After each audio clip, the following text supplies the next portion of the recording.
ফের চুরির ঘটনা রানীরহাটে। শুক্রবার গভীর রাতে রানীরহাট বাজার সংলগ্ন গোবিন্দ দাস নামে এক ব্যক্তির বাড়িতে চুরি যায়। চোরের কারসাজিতে খোয়া যায় নগদ প্রায় ৮০,০০০ টাকা এবং সোনার গহনা। পরিবারের সদস্যরা জানান, রাত্রিবেলা গভীর ঘুমে আচ্ছন্ন ছিলেন সকলে। এরপর হঠাৎই রাত প্রায় ১টা নাগাদ পরিবারের এক সদস্য চোরের উপস্থিতি টের পায়। তার চিৎকারে ঘুম ভাঙে সকলের, কিন্তু ততক্ষণে পালাতে সক্ষম হয়েছে চোরের দল। চলতি কয়েক বছর ধরে মেখলিগঞ্জ ব্লকের রানীরহাট, জামালদহ, উচলপুকুরি সহ একাধিক গ্রাম পঞ্চায়েত এলাকায় চুরির ঘটনা ঘটে, কিন্তু মেখলিগঞ্জ থানা পুলিশের লাগাতার অভিযানে চোরের উপদ্রব কিছুটা কমে। কিন্তু এবছর শীতের শুরুতে এই ধরনের চুরির ঘটনা চিন্তার ছাপ ফেলেছে বাসিন্দাদের জনমনে।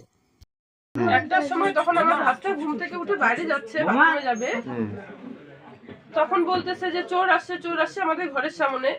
তো আমরা সবাই তখন উঠলাম, উঠার পর দেখলাম চোর নাই, তখন চোর তো দৌড়ায় পালায় চলে গেছে।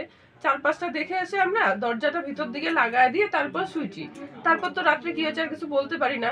সকালবেলা যখন ৮টা বাজে তখন আমরা জাগনা পাইলাম, জাগনা পাওয়ার পর দেখতেছি ঘরের এইরকম অবস্থা, এই ঘরটাও এরকম, ওই ঘরে গেলাম ওই ঘরটাও দেখি ওরকম অবস্থা, কিচ্ছু নেই।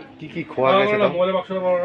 মোবাইলের বাক্সটা পাচ্ছি না, মোবাইলে কি খোয়া গেছে, কি নিয়ে গেছে? এটা ইয়ে দিছে, খোয়া গেছে বলতে এই যে যতগুলো বক্স আছে, বক্সের মধ্যে সব গয়নাগাটি ছিল, অনেক গয়নাগাটি ছিল, তারপরে টাকা পয়সাও ছিল ঘরে।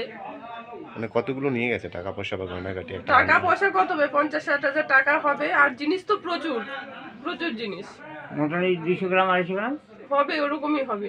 200-250 গ্রাম।